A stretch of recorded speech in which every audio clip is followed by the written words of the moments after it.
This is the N-Strike Elite Nerf Crossbolt.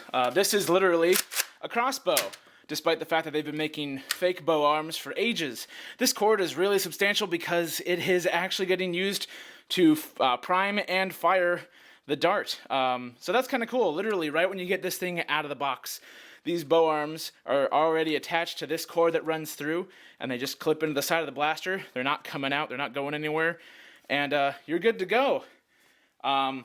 The blaster has actually been kind of surprising. I was excited for it because I thought it looked cool. It still looks cool. I really like the detail work up front. And then as they get further to the back, it's a very compact blaster, but they kind of gave up other than the digital camo that goes on the rest of the blaster to the back. And then the buttstock is really short. I kind of knew that was coming.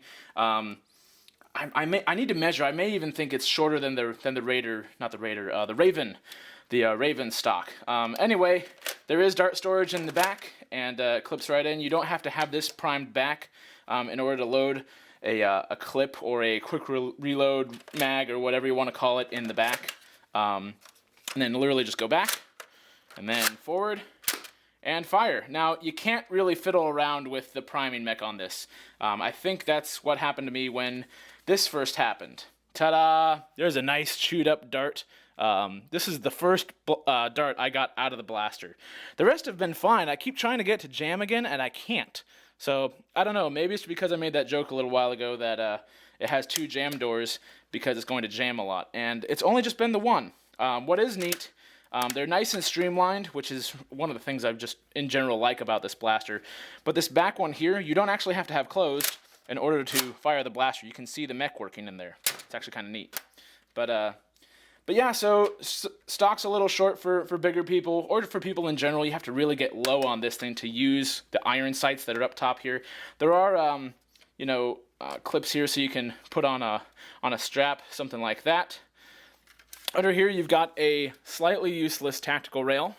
Our retaliator grip in the front is about the only thing that makes use of these bottom rails, because Nerf hasn't made a whole lot of accessories, but they're so adamant about adding these onto blasters all the time. And then the barrel brakes 8-dart holder. I'm pretty sure the only reason the barrel brake exists is because of this thing.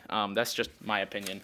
Anyway, but yeah, I really like how it works. The ergonomics, not so much, and it's not just a size thing. When I go to prime this blaster from the top, it's nice and easy, but over time, the edge of this bow arm starts to dig into the outside of my arm. I've not found a good way to fire this blaster without coming into contact with these. So I almost wish it were underslung so that way you'd be missing these, like a pump action up front.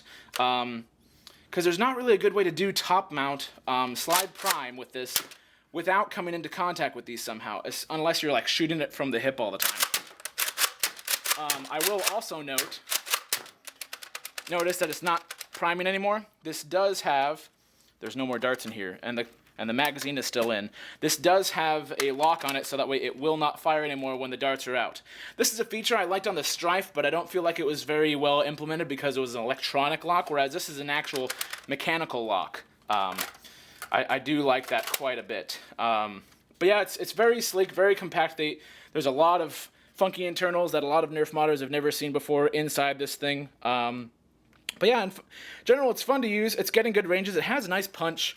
I have no idea how future modders for Nerf are going to do this, but I'm sure someone will think of it. And right before they got done designing the blaster, they remembered, hey, this is an Elite blaster. So they put a little thing of white on there. Other than that, it's a blue and orange blaster with some gray and some carbon fiber looking stuff on the bow arms to make it look futuristic and cool, which they totally pulled off. So that is the Nerf N-Strike Elite Crossbolt.